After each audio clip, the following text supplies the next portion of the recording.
Tonight's Hazleton mayoral debate is brought to you without commercial interruption by the following sponsors. Cloud9 Personal Training and Fitness for Rittenhouse Place in Drums. And by Booty's Place Restaurant, reopening in the summer of 2015. Live from the WYLN studios in Hazleton, WYLN News presents a debate of the Hazleton City Republican mayoral candidates for the 2015 primary election. Now, here is your moderator for tonight's debate, Tiffany Cloud. Welcome to the WYLN Hazleton mayoral debate. Tonight, the Republicans face off. It will be incumbent Mayor Joe Giannuzzi against Hazleton City Councilman Jeff Cassatt. As this is the primary election cycle, the Democrats will face off separately on Wednesday at 7 o'clock. A special thanks to the sponsors of tonight's debate, Cloud9 Personal Training and Fitness in Drums, and Booty's Place reopening this summer. Our debate, as mentioned before, is airing commercial-free this evening so as not to disrupt the momentum of the candidates. During this evening's debate, questions will be asked by WYLN's lead reporter, Gary Perna, as well as editor of the LULAC political letter, David Yonkai. We will alternate candidates receiving the questions. Answers to each question will be 2 minutes in length, allowing for a 1-minute rebuttal. Closing statements will be 1 minute in length as well. I am moderator for this evening, so I will keep our candidates running on time. I do not know the questions that will be asked this evening, and we have not shared those questions in advance with the candidates. Directly following this evening's debate, Gary Perna, Dave Yonkai, and I will be hosting a half-hour live political analysis for this evening, discussing how the candidates did, so be sure to tune in for that. So let's begin. May I introduce the candidates for this evening: incumbent Hazleton Mayor Joe Giannuzzi, Hazleton Councilman Jeff Cassatt. And the first opening statement will go to Mayor Giannuzzi. Mayor? Oh, thank you. Thank you for having me. I love my town, and that is probably the main reason I want to continue in the position of mayor. Combined with my years of experience, this is exactly what Hazleton needs at this crucial point in time. Downtown, with our initiative, is forming very nicely, creating economic development and a tax base because of what we have done, what the merchants have done, what the state has done. We are trying to bring people downtown so that we can create an environment where new businesses feel opportunity awaits them in our downtown, where activities, foot traffic, and vehicle traffic instill a perception of safety. Since I was elected mayor, I have reduced the overhead expenses from the city's budget by $1 million. We have received in grants almost $8 million. Every director that I hired, I reduced their salaries and eliminated positions to savings of $300,000. The police department has been reorganized both in offices and personnel, making the department a more efficient, more responsive, and effective police department, even with the minimal amount of officers on staff. Code and health have been placed under one supervisor, improving on response time, strong enforcement, and criminal convictions. As most of you know, I have been involved in our community both in and out of politics for years. I spent a considerable amount of my time trying to better Hazleton. Although many changes and improvements have been implemented, there is a lot more to be done. Hazleton's future is changing. With our help and your help, I can lead Hazleton towards making those changes for a brighter future. Thank you, Mr. Mayor. And the opening statement for Councilman Cassatt. First, I'd like to thank WYLN for inviting us down here tonight. Good evening, and thank you for taking the time out of your day to get to know the candidates. For those of you who don't know me, my name is Jeff Cassatt. I was born, raised, and continue to live on Alter Street. My family consists of my parents, Rocco and Marianne, my siblings, Kristen and Rocco. I come from a family tree of Rocky and Bellhop Cassatt, the Feros of Latimer, the Solarics of Freeland, and the Hudocks of Hazleton. I was born into a family business, Cassatt's Cafe, where I continued to work until 2013 when I opened a second location in East Stroudsburg. This is where I learned about family values, hard work, and the community. I am a current member of City Council. In the past 16 months, I have put forth 20 items to help improve the quality of life in Hazleton, including individual businesses of reserved parking spots, free parking for customers in the downtown. I addressed bringing the city code book up to date and available for the citizens to know the laws. My goal this year was to improve the quality of life in Hazleton by regulating the secondary effects certain businesses have. I went after the adult-oriented businesses, BYOB businesses, and some of the food vending trucks. I believe Hazleton needs to take a more proactive approach to code, crime, and the streets. I believe the city needs to become more business-friendly and focus on protecting its small business that has been here for many years, as well as those just getting started. We need to secure a tax base. The tax base is our revenue that supplies the police, the fire, the code, and the streets. We realize that the people of this city need to come together and fight as a community. After tonight, I hope that you will see that, understand your concerns, and I have ideas to address them. I believe in Hazleton, and I hope you do too. Thank you, gentlemen. The first question this evening will be asked by Mr. David Yonkai of the LULAC Political Letter, and it will go to Mayor Yannuzzi. Mayor, you've been front and center with a distinguished career for a very long time in the Hazleton area. You were city council president with Lou Barletta. You finished out his term, and you won election in your own right. Do you think there is such a thing out there in Hazleton as Yannuzzi fatigue, that despite whatever you say, people are going to say, there's Mayor Joe again? And how do you think you could combat that? Okay. Not really. You mean fatigue in the Yannuzzi? As mayor, it's only been 4 years that I've been mayor. As council, I was a part-time. I wasn't involved in the politics as deeply as the mayor is right now. How can I change that? I don't think there's anything really you can do with the people, how they perceive you. You know, I believe that what I've done speaks for itself. What I can do speaks for itself. I mean, all the years that I've been in politics, I've met the challenges and overcome the challenges, and I think that the people will see that if they want strong leadership, they would want me. If they want new and exciting trial and errors, well, then they might pick a different candidate. Okay, Councilman Cassatt, you have a minute to respond. I think Joe has been around for 16 years. He has served his time well. He's been a very good guy to the community. But I think it's time for a change. I think a lot of people think it's time for a change. There are new and exciting things that are happening in Hazleton, and I think I could be part of it. I don't think his age has any problem. I don't have a problem with his age or anything like that, but there is time for a change. 16 years, that's it. Okay, the next question is going to be asked by WYLN's lead reporter Gary Perna, and it's going to go to Councilman Cassatt. You have 2 minutes after the question is asked. Councilman, the city has seen its fair share of one-time fixes, selling timber, the Hazleton Creek properties, and others. What could be some long-term fixes that can bring the city's budget under control and help the city?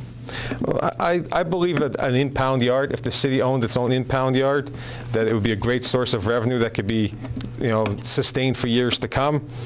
I believe that if going after the money that's already owed to the city would be a great source of income.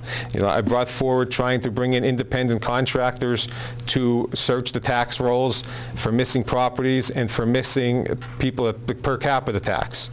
I also looked for grant writers, independent grant writers to come in and write for the city to bring in money that way. I believe we should stop selling the delinquent taxes. We could pick up an extra $80,000 a year like that. And then we have to do some stuff to entice businesses to open, move here, and to hire here. Okay, Mayor Yannuzzi, you have 1 minute. Okay, Gary, your question was that sustaining income, and grants are not sustaining incomes, and yet we did get $8 million worth of grant since I've been in office, so that's outside of it. As far as he's concerned about the impound lot, if he was aware of what we've been discussing, we have been negotiating for almost a year for land to build an impound lot. In about 2 weeks, we'll have before council a lease agreement with the property owner to do the impound lot. So that question should have been asked to the administration a long time ago, and you would have got his answer. Okay, thank you. The next question is going to be asked by Dave Yonkai, and it goes to Mayor Yannuzzi. Mayor Yannuzzi, while the aesthetics of the downtown have really improved, what plans do you have for the neighborhoods in terms of, getting those streets under control and in condition in terms of, the way that the paving issues and neighborhood safety? Well, I'm a politician, so I take credit of downtown Broad Street, although I didn't do it. The state did it, and they made a beautiful job. But I am saying this, that the merchants downtown have been very cooperative, and they've done a great job, and they are fixing up their fronts, which adds to that aesthetic feeling of beauty downtown. And because it's such a nice place downtown, it feels rather safer. The perception was it was unsafe. It wasn't. But now the perception is it's safe, and it is. As far as other streets in town, we've been addressing them. We have liquid fuel. We mark so many streets that we can pave. It's not a lot because we don't have a lot of money. Everything's been cut back. So we are attacking those streets. But we're doing the best we can with the force we have. We have like 7 guys in the streets department. That's about it. And we have such a big job to do with 1,400, I think it's 1,400 storm drains that we have to clean, 3,000 signs we have to get, and 130 miles of road. So we are doing what we can for that. We have money available on CD for property owners if they want to do something to their home. If they qualify, they can come down and see Fallon Furman, who is the community director and community development director, and she can put them through the process, and hopefully they can get a loan and they can do to their property what needs to be done. Okay, Councilman Cassatt, 1 minute. I think that downtown was a well thought out project, started 20 years ago. I do think that the downtown is going to start in economic growth. Now, throughout the rest of the city, the street department, I think, needs a little more of aggressive approach on attacking the potholes. I think maybe we have to put that in the forefront.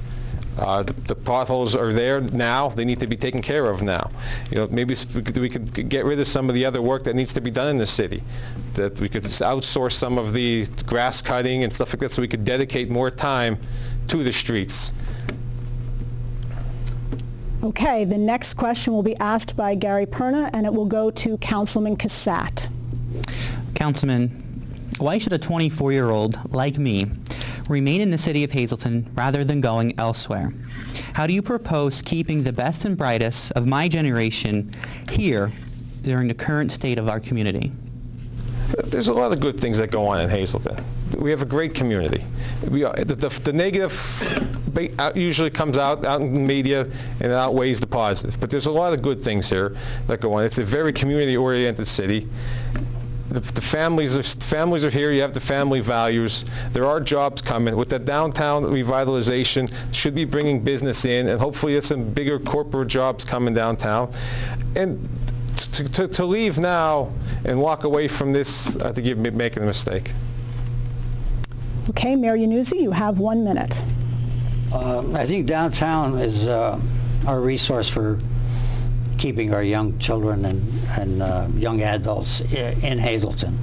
When I was with the Chamber, we started the Civic Partnership, which has a scholarship for 3-year or 2-year course. And if you do and you use our money, you have to work in the city for so many years, maybe a year or two, and then you could go on for that. And eventually these people get jobs in Hazleton, stay in Hazleton. And that's the whole trick. People want to make money, and they go out of town to make money.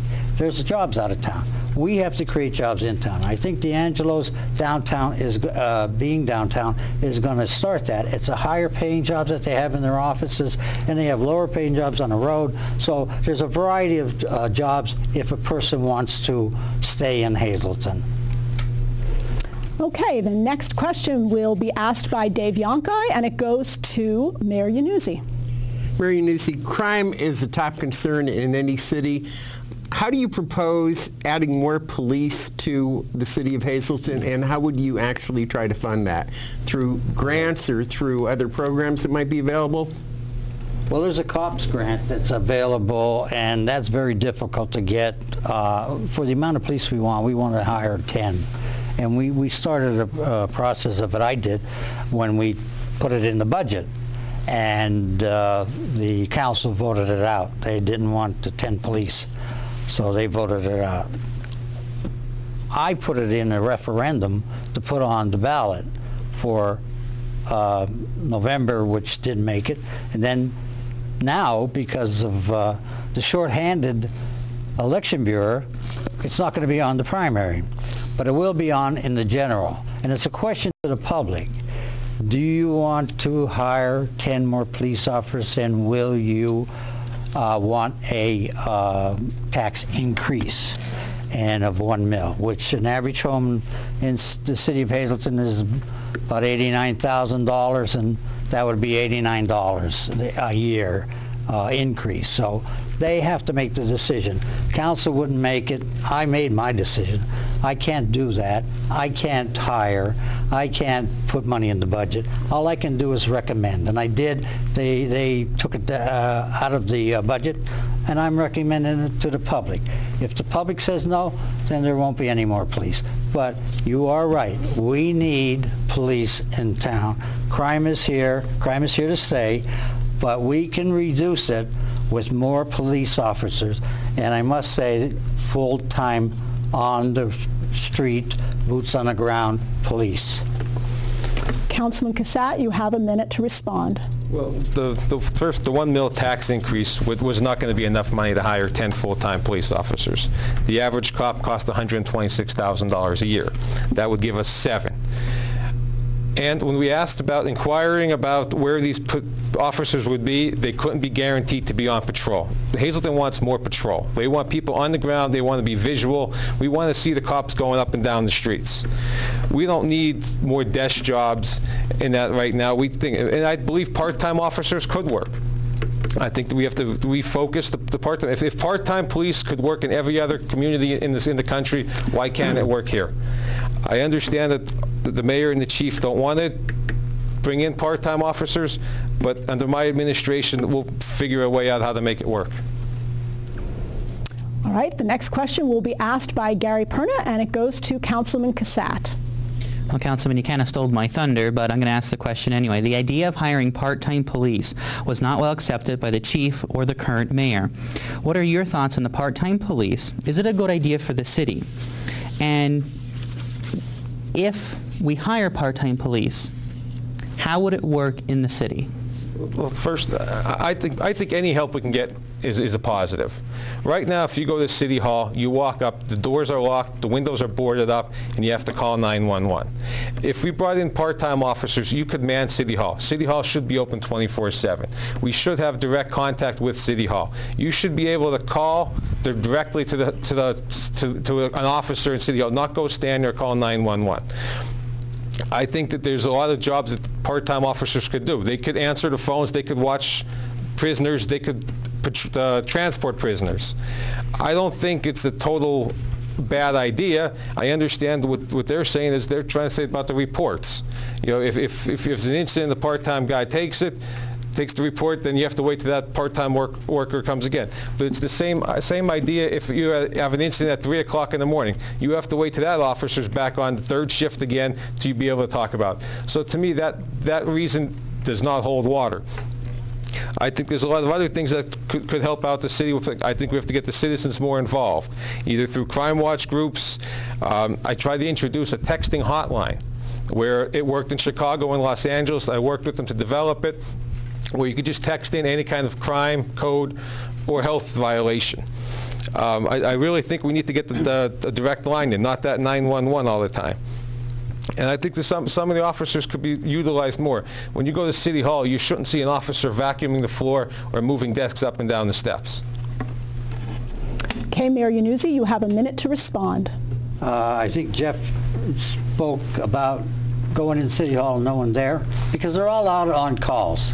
That's the type of police officers we need.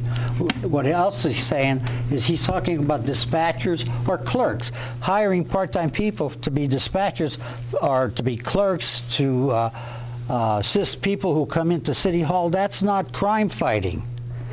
Our crime fighters are out on the road. That's why you called them off the road to talk to a police officer, because of all the amount of calls. In 2007, we had 40 cops, and there was 11,000 calls. In 2014, we had 37 cops, 3 less, and we had 30,000 calls a year. That is a lot of demand on those 37 cops. And to put people inside to address customers or residents walking in the door, that's not crime fighting. Okay, the next question will be asked by David Yonkai, and it goes to Mayor Iannuzzi. Mayor Iannuzzi, what's your position on paying members of the public and kind of outsourcing grants to help secure city grants? What actions will you consider maybe adjusting City Hall staff to ensure the people with grant writing experience are available to you? Well, see, I don't see that problem in City Hall. We apply for a lot of grants, and we get a lot. I mean, we just received 2 years ago from the federal government 2 $500,000 grants. We wrote it, we filed it, we got it done. Same thing with the LSA grants. We write them, we file them, we get them. There's not a real art to it. I mean, it's skilled. You must know what you're doing, but we've done it, and we've received grants that we can handle, and we've done. Matter of fact, the one of them we were talking about doing the residents outside of downtown. We got $500,000, and we've done 5 homes. We've taken 5 homes that were foreclosed, blighted, and remodel them from the ground up. Not just put siding on them. We went inside, we put all new windows, we tore the walls down, put new plaster, new flooring, new heating systems, air conditioning we put in them, brand new kitchens, brand new bathrooms in all these houses. And then we turned it around and offered it to the persons who could qualify it, and they were low income. And they came in, they get an application, fill it out, and if they fill that out and qualify, then we actually send them to be trained how to manage their money before we even give them the loan. But then when they get the loan, they can go in that house, and out of the 5, I think we sold 3 so far, and it's really turned out well. It's a great asset to downtown, and it's right close to downtown. And for us to go out, we've done that. We're still doing it. We'll get better at it. Okay, Councilman Cassatt, you have 1 minute to respond. I did bring forth a resolution last year to go out, ask for help from people. There's always more grants to be accepted and filled out, and to find them and to call for. The city can't have enough employees to file every grant there is. Any help we can get is good. There's no reason that you can't accept any grant. If somebody finds a grant that can benefit the city, they should be able to come to the city and say, we're going to file this on your behalf. Is that okay? There's no reason to turn away any kind of free money. We do file for a lot of things. Our fire department and our police department get a lot of grants, but there's still more out there, and we can use all the help we can get. The next question will be asked by Gary Perna, and it will go to Councilman Cassatt. Councilman, with the rise in costs with pension and costs in the city with health care, what are your plans to control that amount of money the city has to pay in, and what are your plans to curb and help the pension crisis in the city? Well, the pension crisis we have is pretty bad shape. We've been paying $4.7 million the last couple of years, and this year it goes up to $6.2. So we're going to need an extra $1.5 million in revenue this year just to cover the minimum obligation we have coming. The health care cost right now is about $18,000 per person for a family. We have 18,000. Some of the unions contribute $10 a pay period to it. It's another serious issue that we have to have. It's going to have to be addressed through contracts, and hopefully the employers are willing to help us and work with us. The pension, we're in the same situation every other city's in. The state's going to have to step in and help us, or we're going to be in some serious situations. Okay, Mayor Yannuzzi, you have a minute to respond. Pension has been a problem for years, and we actually have a tax which goes towards the pension. I think the problem with pension that was used years ago was if somebody wanted to negotiate a contract, it was easier to give them a benefit than cash, because cash looked like you're giving the store away, when benefits nobody really knew. And some of the benefits were retiring after 20-some years with 75%, health for life. I mean, these benefits that they gave away are really piling on our pension. And that's where we have to stop. We have to stop giving the store away by giving them benefits beyond our years. I mean, some of these guys retire at 40 and they're going to live to 80. They're going to have 40 years of benefits that we can't afford. Okay, the next question is asked by David Yonkai, and it goes to Mayor Yannuzzi. Mayor Yannuzzi, any city like Hazleton is plagued with drug issues, including the rise of heroin in use and in sales. What do you specifically propose doing to try to get ahead of the drug program? And do you think that maybe getting social service agencies involved in that would help? Yes, to the last part. Yes, getting social groups together and helping us. This is a big challenge for our police department. Our police department react to crime. You know, they don't go and do preventive crime because they just don't have the time because of the calls that come in. So drugs are out there. Drugs have been out there. They're difficult to stop. We brought in that task force from the Attorney General. She came in and I think $3 million they spent. They spent a lot of time here. That's where we got the idea that we need 10 more cops.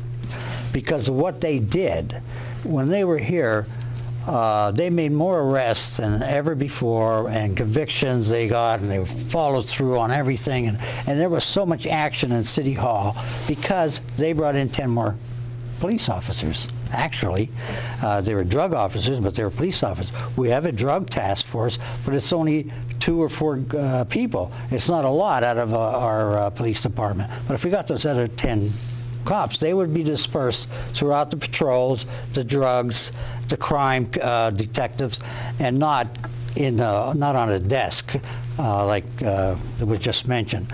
And I think that's what we have to do: fight crime and drugs right here where it is. Not go, you know, they talk about the interstates being the crossroad of the drug traffic, and we're close to it. They're selling a lot of drugs right here in Hazleton, and that's what we have to stop. Councilman Cassatt, you have a minute to respond. I think we really need to reach out to the community. The community wants to help, and they should help. But they form crime watch groups, they meet, they walk the streets together, they talk to the neighbors, but they should be able to call City Hall. They should be able to have direct contact with City Hall and call in their concerns. If you see something going on at the same address, they should be able to call, and it should be looked into. I really believed in that texting hotline. It worked in other places, and it should. People will help if they could without being noticed. It's just like calling a 911 hotline or a drug task force hotline. You just need to get the people involved. Our cops are doing the best they can. We are very limited, but we need help from the community.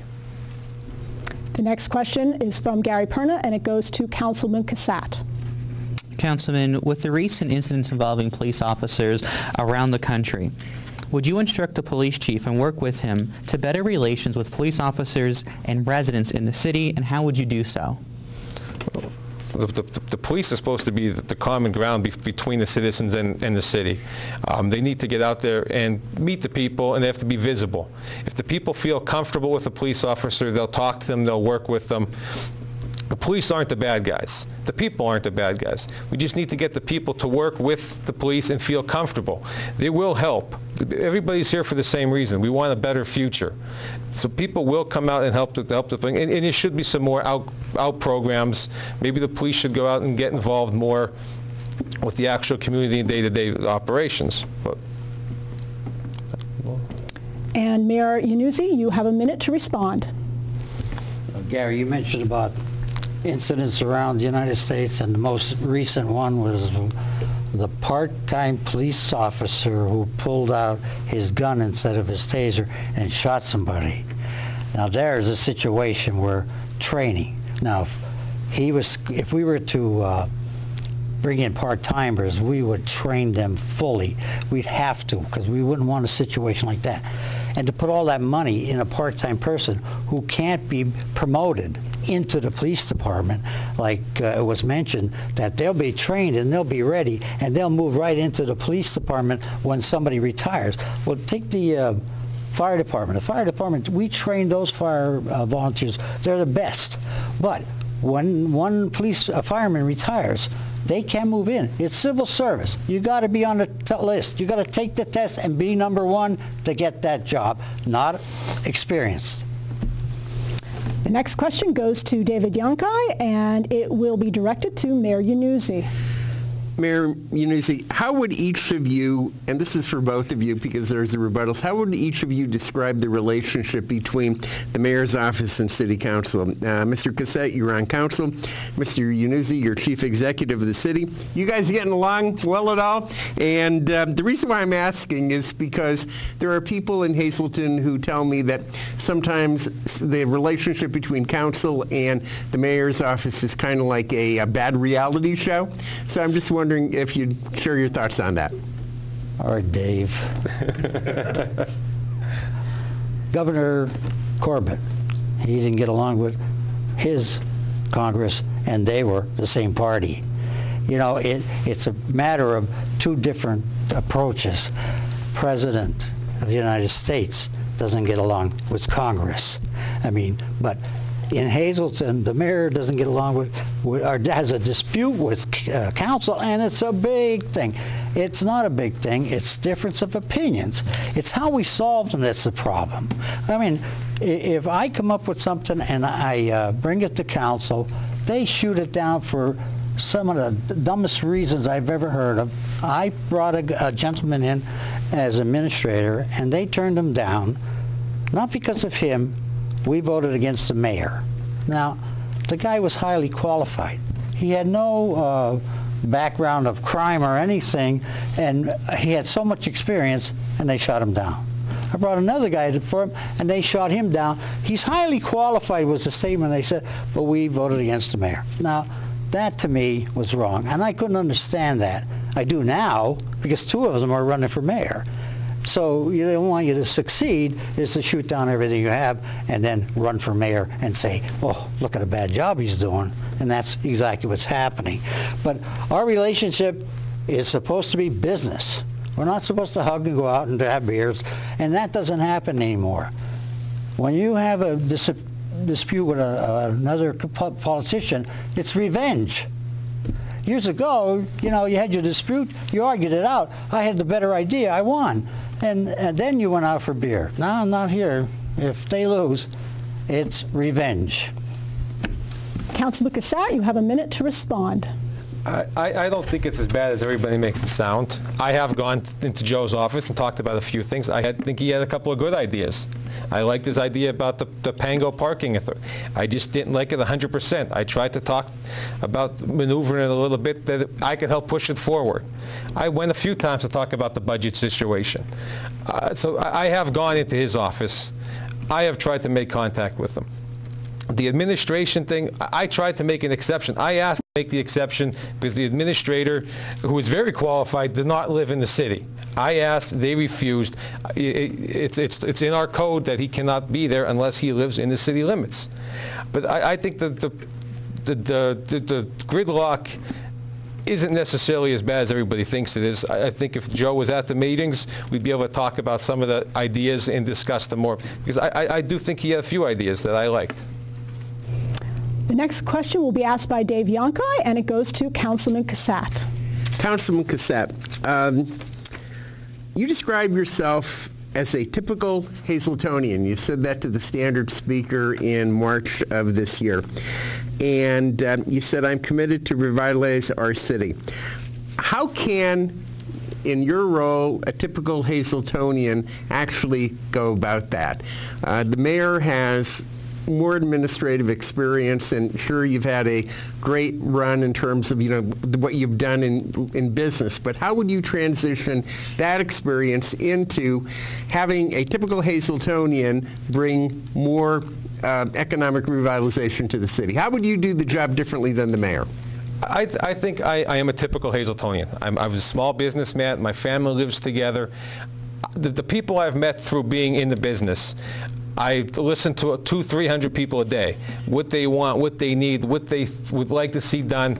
I know many small business people, mostly in the restaurant business, but they all come together. They all have the same concerns. I think getting along with those people and listening to them, it really helps my position of what I think Hazleton needs. The community was always stuck together. The community was built by neighbors helping each other. They made you feel like they were family. And I feel that that's who I am. I've been involved with 20 charities over the last 20 years. I get involved in everything. So I see people from every aspect of life, and I think I could feel them. I know what it's like to be in their situations. So I can understand where they come from and what they really need.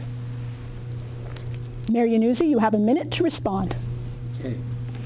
This is not a typical job. This is a very difficult job, demanding on you. You can go from a pothole to a murder in a day. Things happen in Hazleton. There are 100 employees, 124, I'm sorry, 124 paid people in that company, Hazleton. And you get $9 million for operating, plus other millions that you have to pay for taxes and benefits and pensions.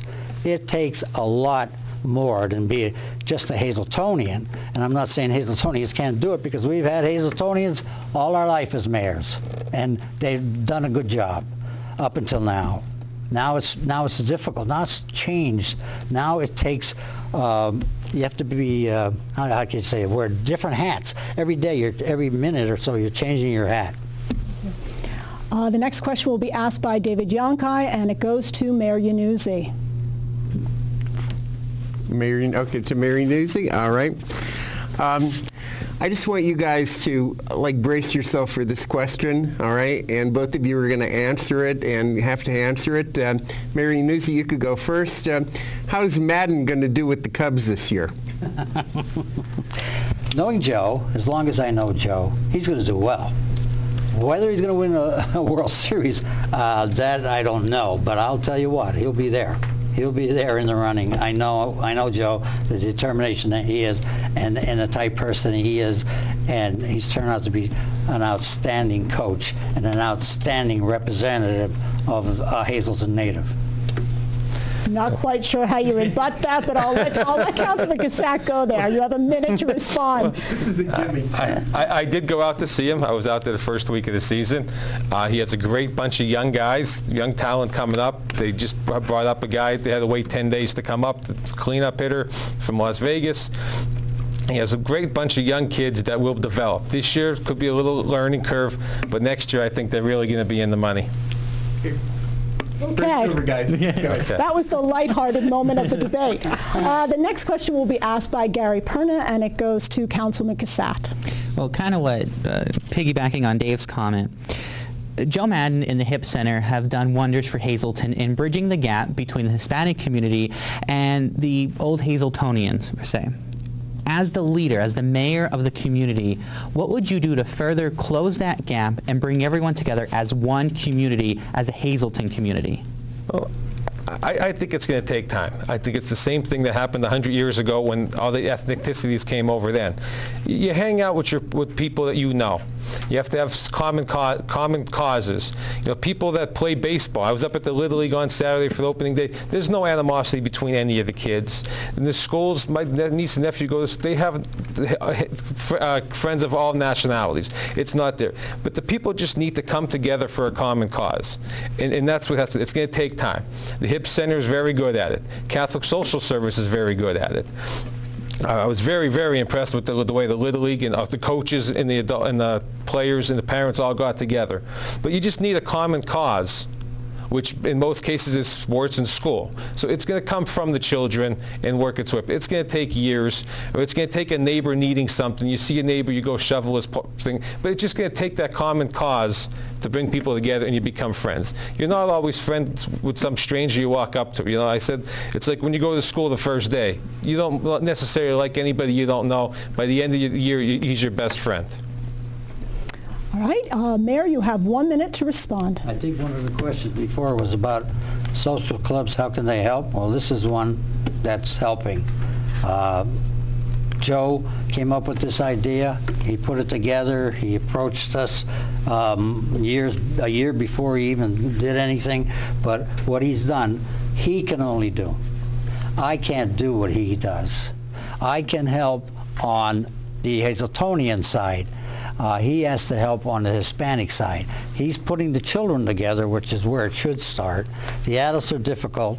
They'll be harder to put together than the children will. But Joe's working on it, and we need more and more associations and groups to get together and do the same thing, like the Y is doing, and like the Catholic Social Service. They are helping to try and break down the barrier between the Hazletonians and the new immigrants. I think it's going to happen, and it will happen over years, but... Thank you. The next question will be asked by David Yonkai and goes to Mayor Yannuzzi. Mayor Yannuzzi, outside of increasing taxes, how do you propose increasing revenue for the city? You talked about grants, but would there be any type of, is there any room to cut in City Hall at this point in terms of how you formulate your budget? And is there any other way that you could get any type of money other than the grants and the taxes? We have been cutting for years. We are down to 13 people, I think, in the garage. We had 24, so that's been cut. Now, if you want to cut any more, I don't see how you could accomplish anything. Our police department, can we cut there? No, we can't cut there. The fire department, we only have 2 firehouses right now. We have one that has an engine in it, but it's not a fire. We can't cut them any more than we do.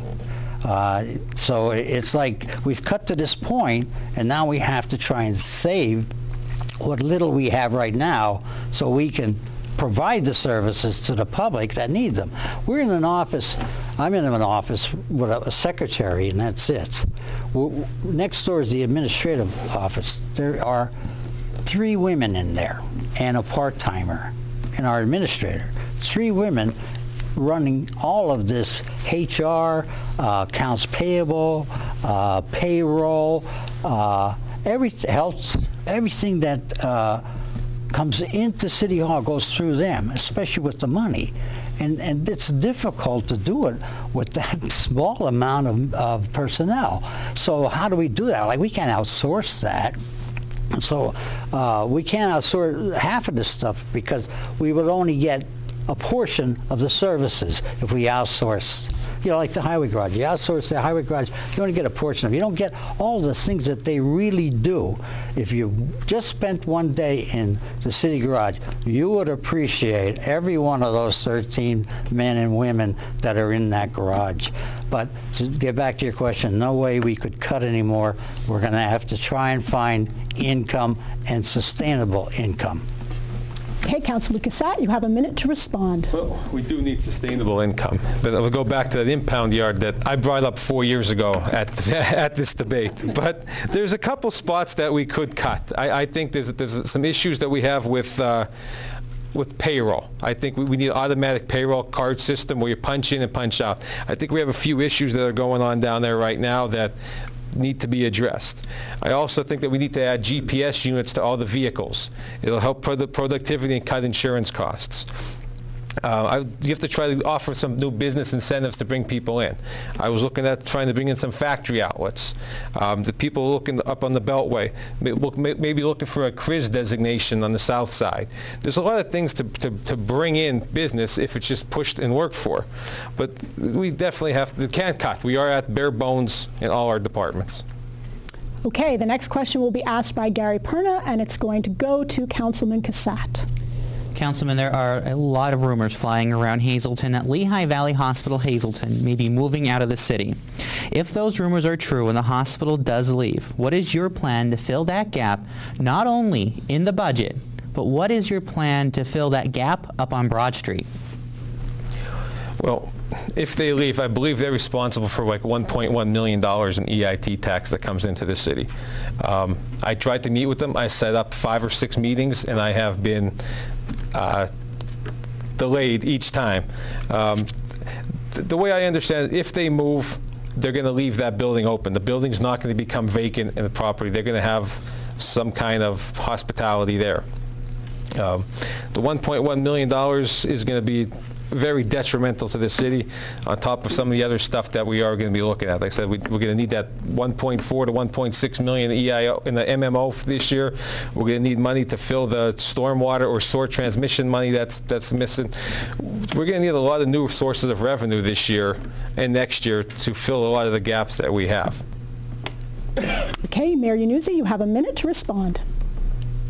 I met with the hospital and the chief executive officer and president. We talked about what their plans are. His statement to me was that they don't have the plan yet.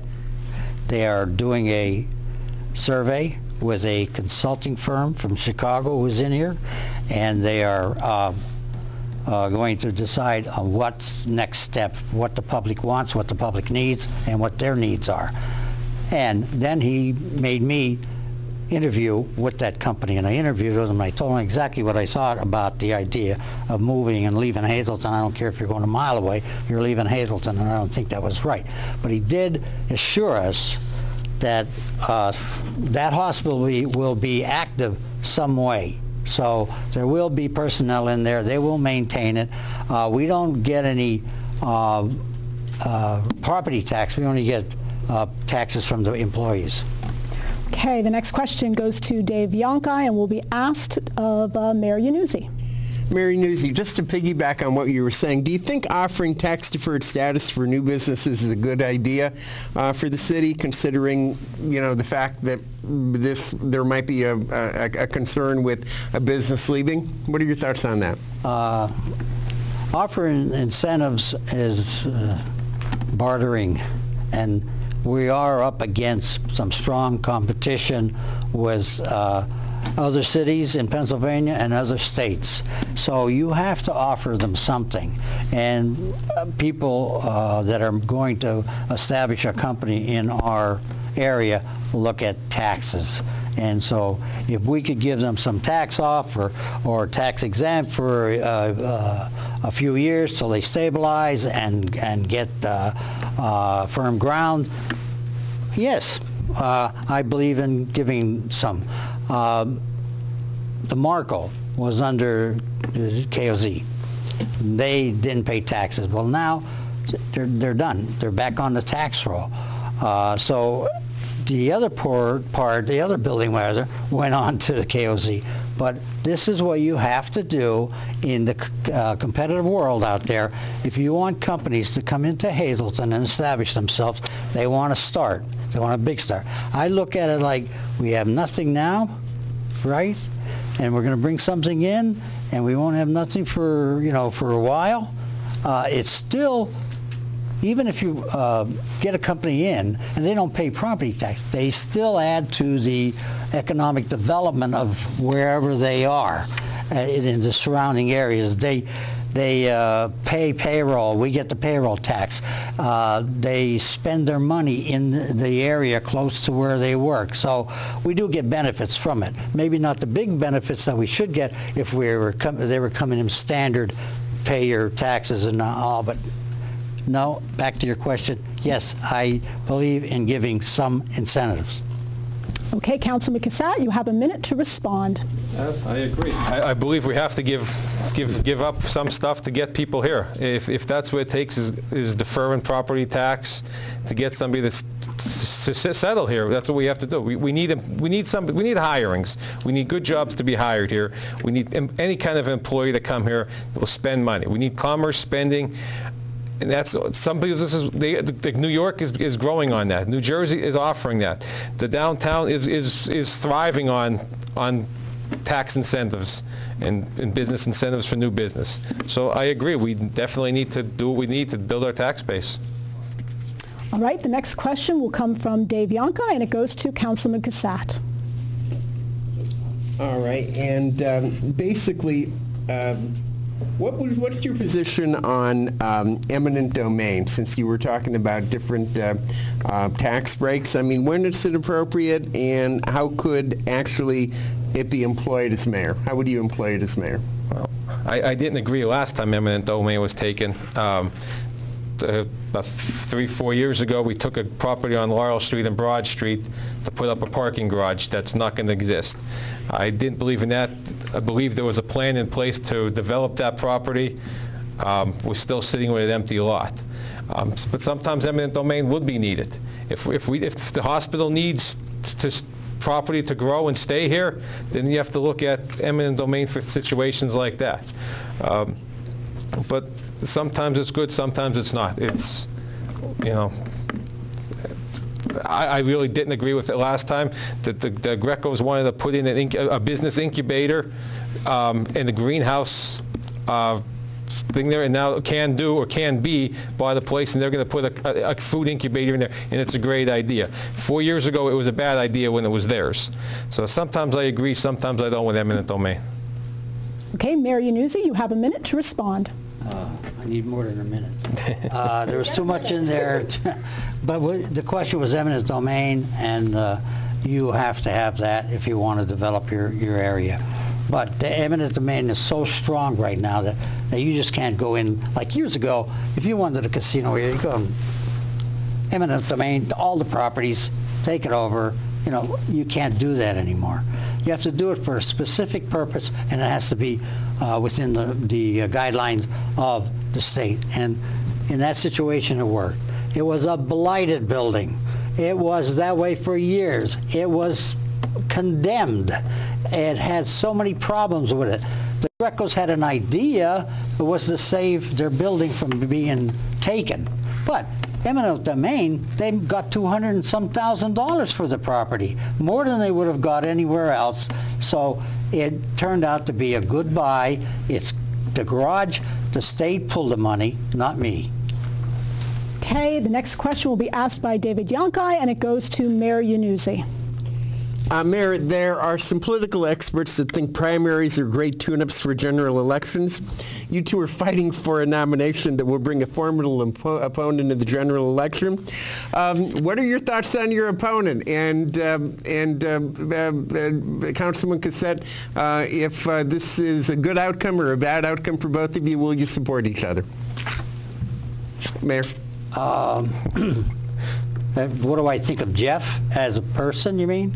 Well, right now? Yeah, like another... Well, I think he's inexperienced, if you want me to. I'm too old, but he's inexperienced. You know what I mean? He doesn't have the experience. He ran before he even knew what politics was. And then he got in to office as a councilman to run for mayor. He's in 1 year, and he's already running. So, you know, you need more time. It's nothing against Jeff or anybody else. If two applicants came up, and one had my experience, and one had his, who would you hire? You know what I mean? So after a first term, he fills 4 years, yes, he would probably be okay to run for mayor.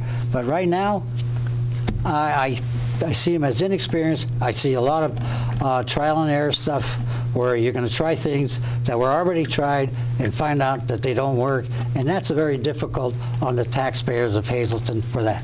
Hazleton right now is in a situation where they need somebody with experience because we're on a balancing beam right now. We're right up on top. We're juggling. If we can just make it over that, a little knuckle, we'll be on our way, and that's going to take experience and not let's try this and let's try that. You can't have that. Councilman Cassatt, you have a minute to respond. Well, I think Joe's a good guy. I voted for him many times in my life. But right now, I think it's time for a change. He has done well. If he wins, I will work with him. I've been working with him since the day he took office in 2011. First thing I did after that election was I went to him and I tried to start the revitalization project of the playgrounds. I just think some of the things need to be looked at a little bit better. I think there's some things that are getting away in City Hall that need to be really looked at. I think there needs to be more control over the department heads. I think there's some wasteful spending. I think a little more of a penny pinching needs to be done and control over what is being done underneath them. Okay, this is the final round of questions. Will be asked by Gary Perna, and it goes to Councilman Cassatt. Councilman, it is no secret that the city has a major pothole problem. The roads in some parts of the city are actually crumbling and there's no road left. If elected mayor, how will you start correcting this problem, and where will the funds come from? Well, majority of the funds come from the liquid fuels. We haven't had much money from the general fund to put into liquid fuels. We did get a machine that uses some old material that's mixed with some new stuff, and it fills potholes. I think we need to take a more aggressive approach on it. I think we need more time spent on it. I think some of the garage stuff, they get distracted. Not distracted as they don't get it done, but they go from, because we're so undermanned. We have one day we're doing street lights, one day we're doing street sweeping. I think we need a big blitz on the potholes and get that taken care of as soon as possible. I mean, the weather this year was bad. It's still cold. It's still, not perfect weather to put pothole mix in. But I think the time of the street department needs to be done more efficiently, and let's take a more aggressive approach on it. But the liquid fuels has been going down the last few years, so we haven't had as much money. And like I said, the general fund, we don't have the money. We have to pay the men.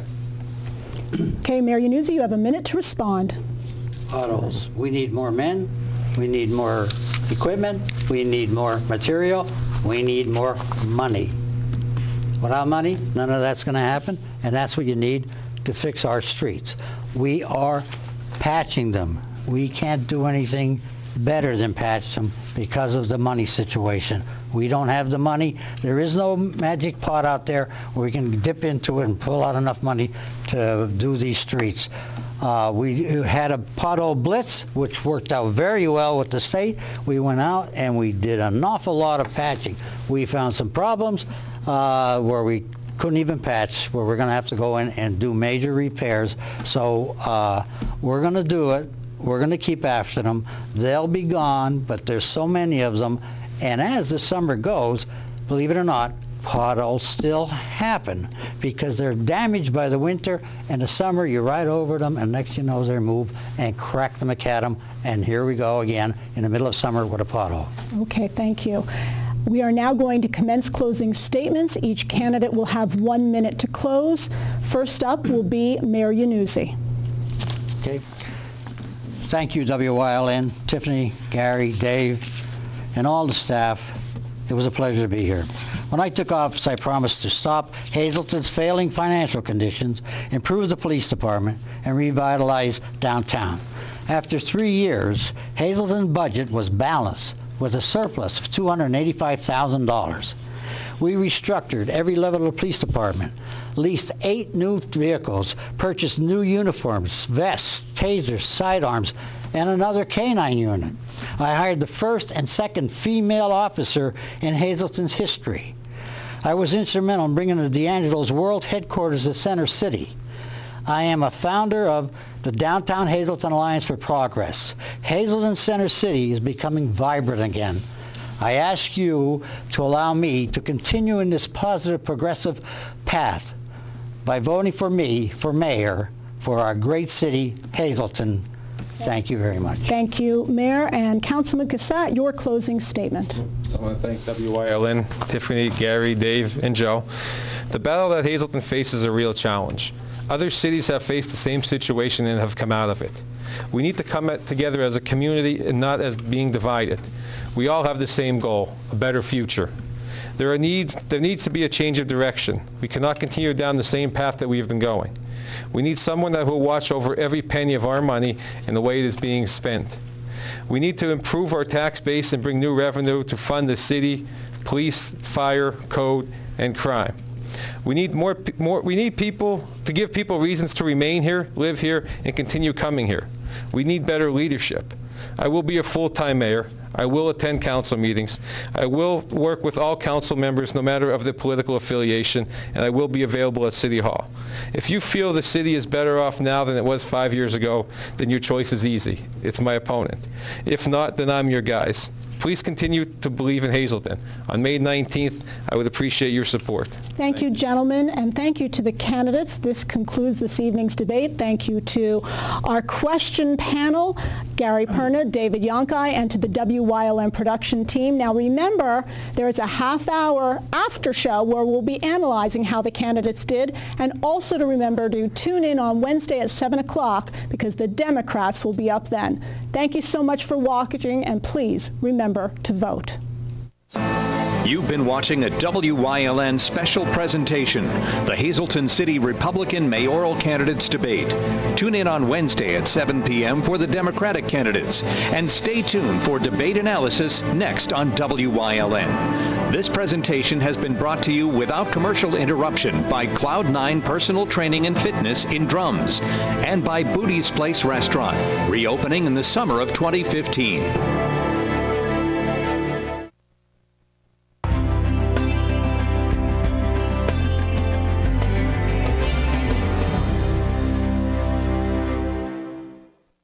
WYLN TV 35 has strong ties to the community, as evident in its commitment to important causes like the American Cancer Society and Helping Hand Society telethons. WYLN's commitment to northeastern Pennsylvania continues with a broadcast of Hazleton's Funfest Parade and both the Christmas and St. Patrick's Day parades in Wilkes-Barre. In the summer, we broadcast the Weatherly and Giants of Spare Hill Climb, and throughout the year, we provide important community services through the broadcast of town meetings, school board meetings, election night coverage, and other events. WYLN, we're your local network.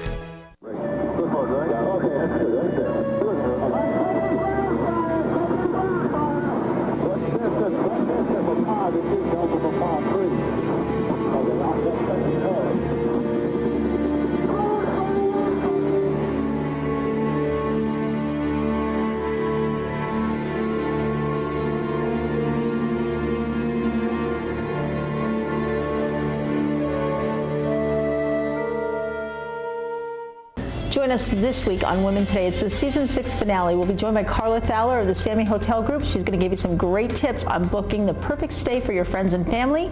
Pete from Simply Homebrew is going to be here for our final wine tasting of the season. Kath is going to tell you about a fabulous wedding show that's happening at Carmen's Country Inn, and it's free. You just have to register to come. And then we'll tell you who won that last final giveaway of the season from the Covered Wagon. We're going to thank our sponsors. They help us to bring this show to you. It's all coming up on the season 6 finale of Women Today. It's Little League Baseball season. Join the WYLN sports crew during the month of May as they bring you Valley West Little League action.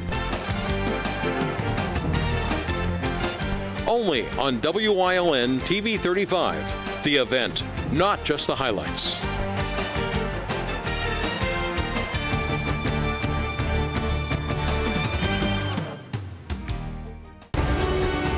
Tune in each week to WYLN TV 35 to watch the #1 Hazleton-based broadcasted television talk show, The Storm, hosted by Tiffany Cloud. Candidates, politicians, community leaders, and more appear on The Storm when they want to be heard.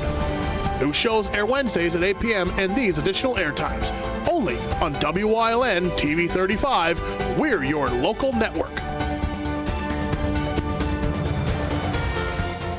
Get the entire story when it's convenient for you. And get it from WILN News. 2 daily newscasts from your #1 source for local news. WILN's Evening Edition, news at 5:30, and WILN's Late Edition, news at 10. More than just headlines. It's the whole story. In-depth reporting on hot topics and more. Plus the area's most accurate weather report from the WILN Weather Center. More news, weather, and sports twice a day. Only on WILN, we're your local network.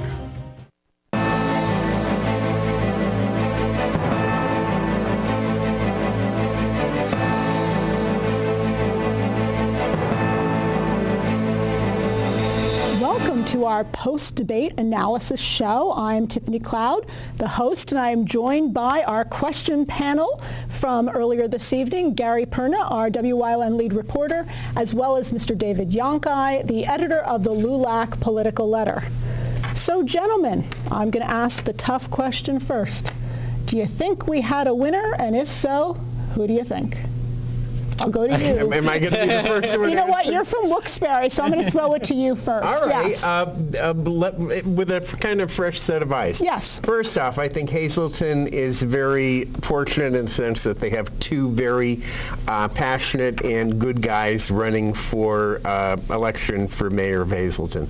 I think Jeff Cassette did a really good job in outlining exactly what he would, not exactly what he would like to do, but to a certain extent, as much as a non-incumbent could do, outlining what he would do.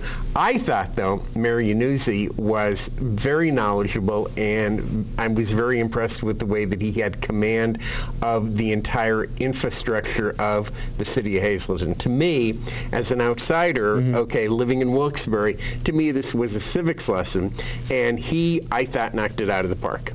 Okay, Gary, your thoughts? You know, both of them had very good ideas, good ways to move the city forward the next 4 years. But to me, when we asked the question, and you know, the pothole question, what are we going to do with potholes? What are we going to do to fix that? There wasn't an answer. Well, this is what I'm thinking we should do to go forward. There was, well, we need this and we need that. Do I think there was a clear winner? I don't think so. I think that, you know, both men are qualified. You know, both own businesses in the city, one being mayor and sitting on council, one being on council currently. You know, I think there's going to be a battle come May 19th. Well, it's interesting because they definitely had, there was really a clear delineation on several issues between the candidates. For example, on the issue of police, which is a huge issue for the city of Hazleton, Mayor Yannuzzi has a strong position that we cannot work with part-time police. Councilman Cassad has a different view that perhaps there is an opportunity to have part-time police. I mean, that is one of several delineations between the candidates. So what's interesting is that on that, which is a very big issue for the city, there's a clear choice. Right, there is, yeah. But if you take a look, you have 37 full-time officers, correct? And what's the population in the city right now? 30,000? I believe so. So I mean, you know, police is a very hot button issue, and I think that you have to really take a look at what both said. The mayor brought up a good point about the situation where the guy in Maryland with the taser. That's something that you certainly want to, you know, take a look at, because you don't want to have any increased liability with the city. And I know that certain cities do not have, like Wilkes-Barre does not have any part-time police. Scranton does not either. Scranton has a major pension problem with, you know, what's going on up there, so you don't want to get into that. I think if you're going to do part-time police officers, I think you're going to have to consult the chief, but the chief is against that too. So I really think that if you're going to have like a part-time officer, it's going to have to be somebody that's like well qualified, and possibly a person who could be, in effect, almost like a bench person. Like, in other words, like a person who is on the bench, and when there's an opening in a full-time position at the Hazleton Police Department, they would have the first dibs on that in terms of getting that. I think that would be an issue, a way to delineate that. But, yeah. Were there particular answers that surprised you gentlemen the most, or concerned you? What? Well, when I came to the question about if the hospital moves out of town. Yes, which was a very good question, by the way. You know, Well, we had meetings about it. There was no clear answer, and I don't expect there to be a clear answer for maybe a couple of years to see what happens. I think that, Councilman Cassat said, I've tried to meet with them, we try to talk to them, it keeps getting pushed back to me, so I've met with them, and we're going to try to work on this.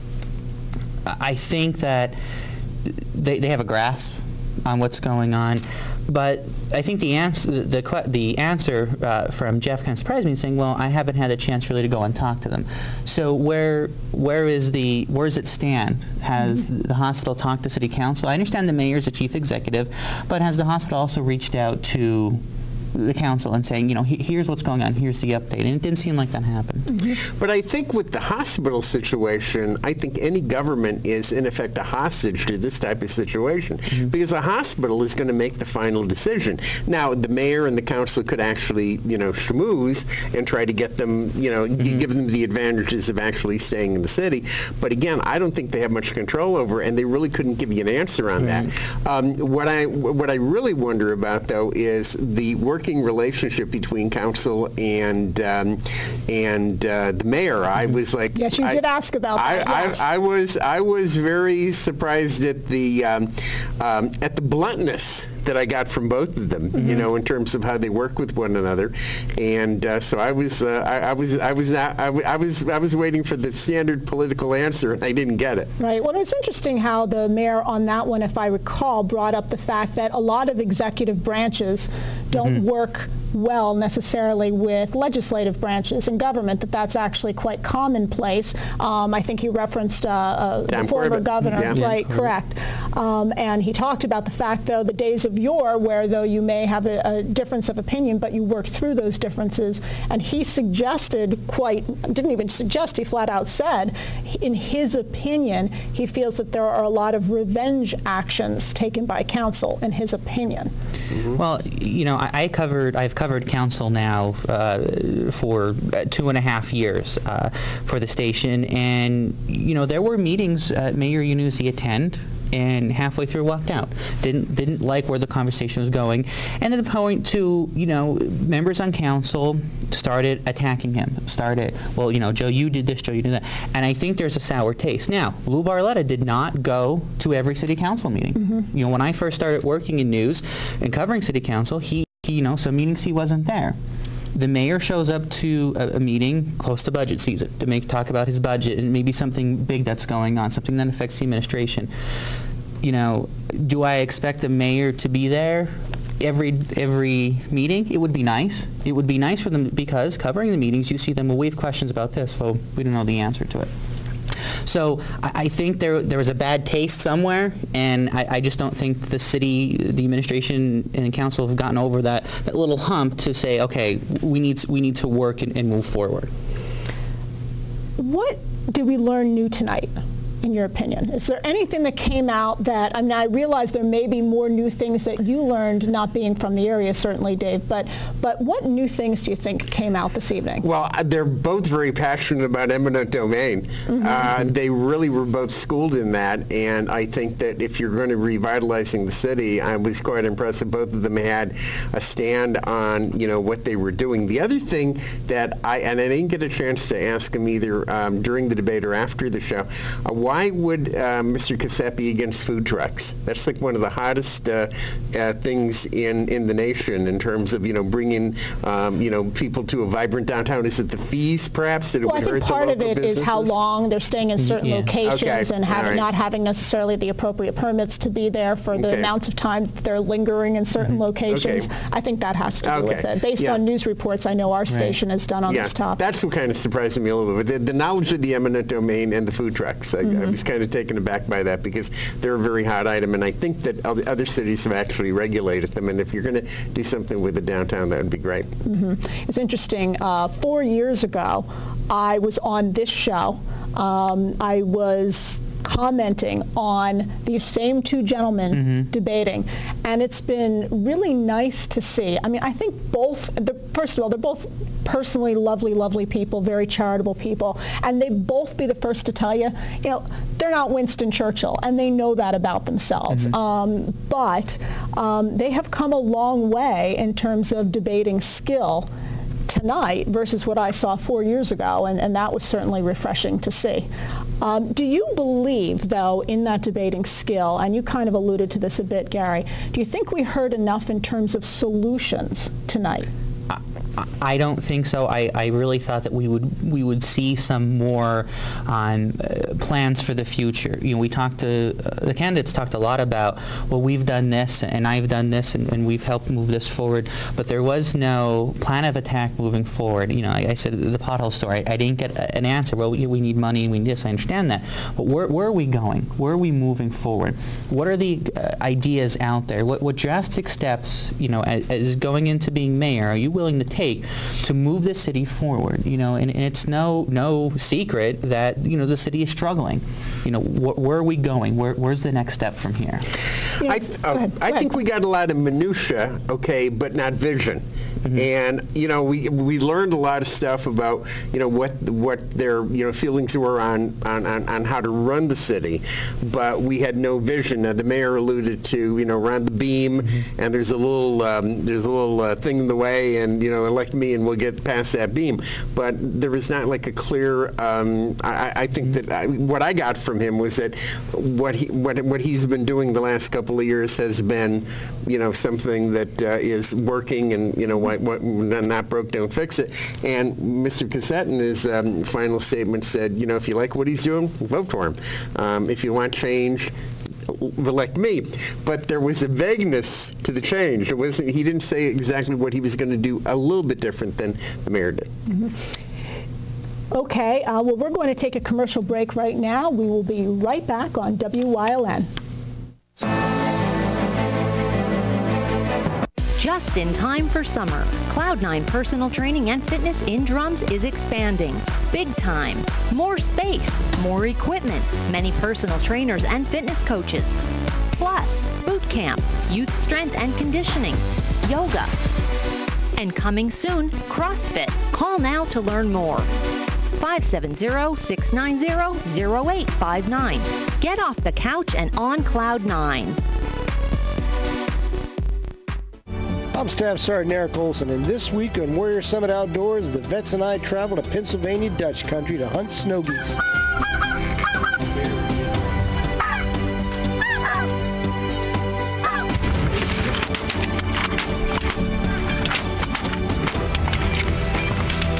That bird was hit hard.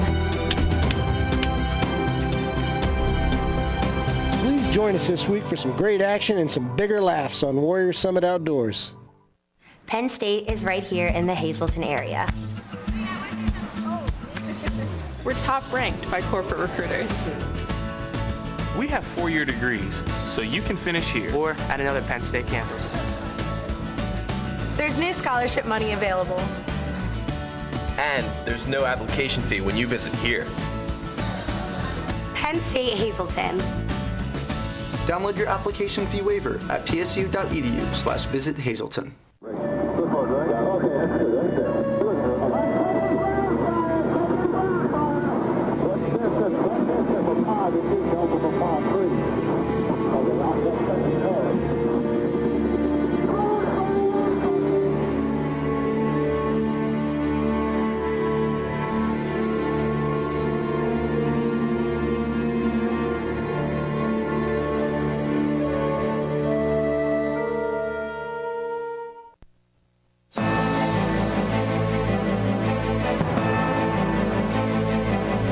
Welcome back to the WYLN Post-Debate Analysis Show. I'm Tiffany Cloud, joined by WYLN lead reporter Gary Perna and editor of the LULAC Political Letter, David Yonkai. So I want to expand on something that you were talking about that intrigued me before the break, Dave. You were talking about vision and the need for vision, and I'm actually surprised that to date none of the candidates have come out with something like a business development plan, a formal business development plan, if you will, to revitalize the city. As a businesswoman for the last 1,000 years, you know, I would put together a 10-point plan, and here is what I am going to do. and then here are the tactics by which I am going to employ it. And for each one of those 10 points, maybe I will work with various 501c3s or private entities or public entities to bring each one of those points to fruition. And you could every quarter report to the constituents, to the community on progress against the plan.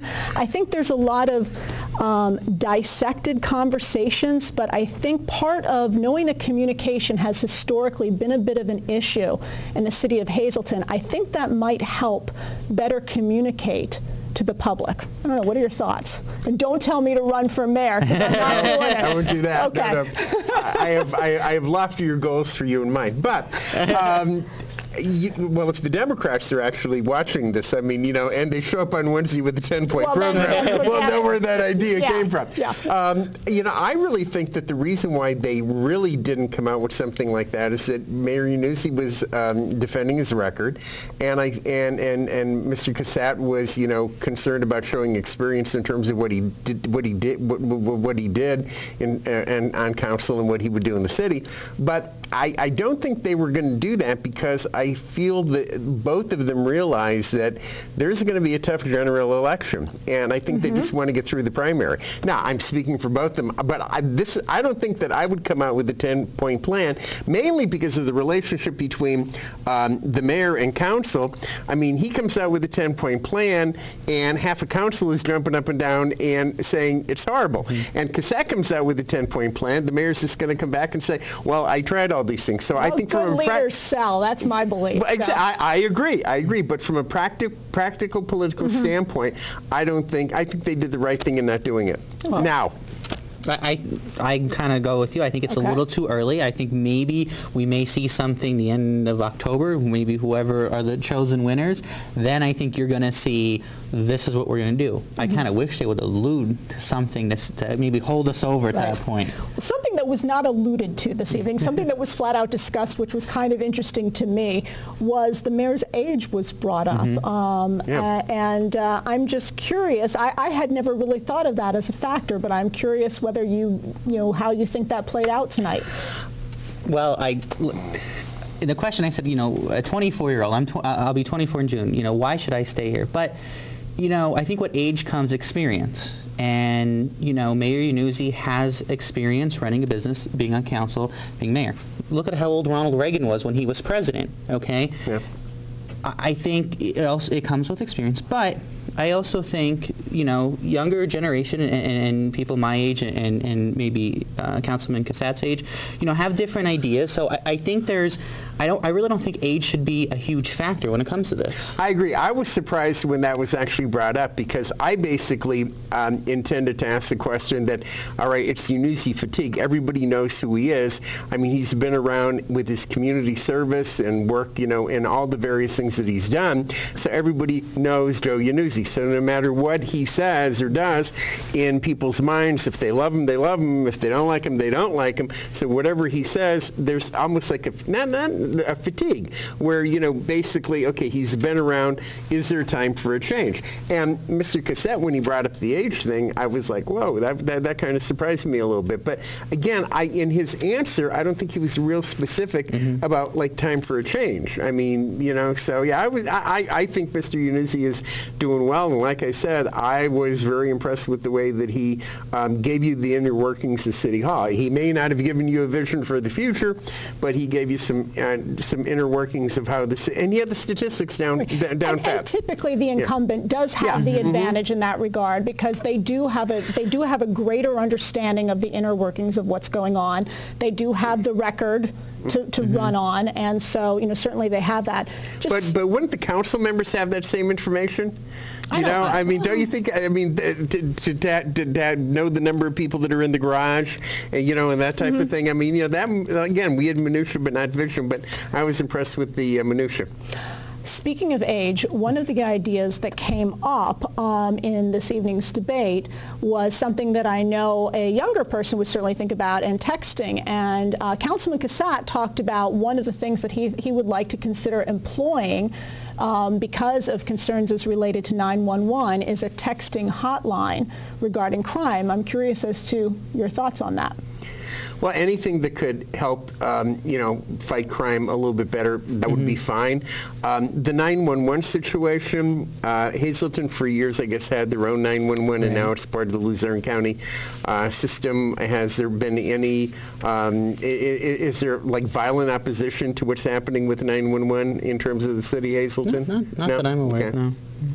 But I think having that the texting or being able to have that direct link, I think a lot of people are used to being able to walk into City Hall and talk to a police officer. The window was there for years, and they were able to walk in there, file a complaint, what have you. Now that that's out of there, and there's not a dispatcher sitting there, now it has to go 911, you have to call 911 or call the non-emergent number. I think that is a great tool. Be able to say, there's garbage laying in the middle of the street on, James and 4th, or there's, this issue here, where it's not life and death, but it's being recorded, and they're able to look at it and say, okay, we need to go check this out. There's a record of it. Yeah, there's a record of it, yes. One of the areas I would have liked to heard a little bit more on is the topic of urban blight, specifically not as related to the downtown. We all know there's an enormous revitalization project with the downtown, which is going very nicely. But in one of the questions I believe one of you asked, talked about, there's a lot of side streets. There's a lot of important side streets in the city, Alter Street, Wyoming Street, and it goes on and on. What is going to be done? What is the plan there so that these side streets get the attention that they deserve as well? There needs to be a plan. And like you said, we understand downtown, you get the business, that's how you get the industry, and you get the revenue coming into the city. But, the everyday residents who are living on the side streets, living on Poplar Street, Main Street, all these streets in the city, what's in it for them? Where's the city coming out and saying, we're going to pave this new street, or we're going to put new sidewalks in here? I mean, I walked on a side street in Hazleton, and I near tripped over the sidewalk. But you go down to Broad Street, and it's nice and smooth, and it looks beautiful. Don't get me wrong, I love the downtown. But I don't think there's enough attention put on the other sections of town, and there needs to be a plan. Well, when I brought that up, right, the answer was traffic and the potholes, and there wasn't anything else addressed with that. There wasn't the blight issue that was addressed or anything like that. So, and some of our streets have interesting histories to them. Church Street has an interesting history, and the names behind our streets have interesting. There are opportunities from a marketing standpoint to be doing things with that. So I'm hoping that we will see that. The pension crisis is a big Mac Daddy issue, and I want to just hear your thoughts as to how that topic was addressed by the candidates. I would have felt a lot more comfortable if they had talked about maybe an entry-level thing where, okay, if you become employed by the city or in the police department, you're not getting the same pension as moving to a 401k, sort of a setup for future. I would have liked to have heard that from either of them, but again, that's a very tough issue because right now, you mentioned pensions and on any political type of thing, and people who have the pensions are going to be raising up and saying, well, you're going to be taking my pensions away. Even though every politician that that has brought up that issue said it doesn't deal with the people who are collecting pensions now. It's for the future, So I don't know. I think there needs to be a plan for the next workforce. And Mayor Nuzzi brought up that somebody who may have retired at 40, they're still getting benefits and everything, for 40 years or however long. And I think that's an issue, and that's where a huge problem's coming from. I think they need to revamp for the next people coming in saying, this is the new plan, this is the 401k, or this is what we're going to do moving this. And, city employees will tell you they have great health care insurance, but they don't pay a huge copay, and the city is hurting from that. Do you remember that commercial with the astronaut Scott Carpenter, who basically did a commercial for Oldsmobile, and he said that it's not your father's Oldsmobile anymore? Well, I think that all government, not only Hazleton, but all government has to give out the message that it's not your father's pension anymore, and certainly not your grandfather's pension anymore. It has to be a pension that is sane for people who are supporting that. Right. And that comes from a Democrat. So there. Every once in a while you surprise me, Dave. We're going to go to commercial right now. We will be right back on WYLN.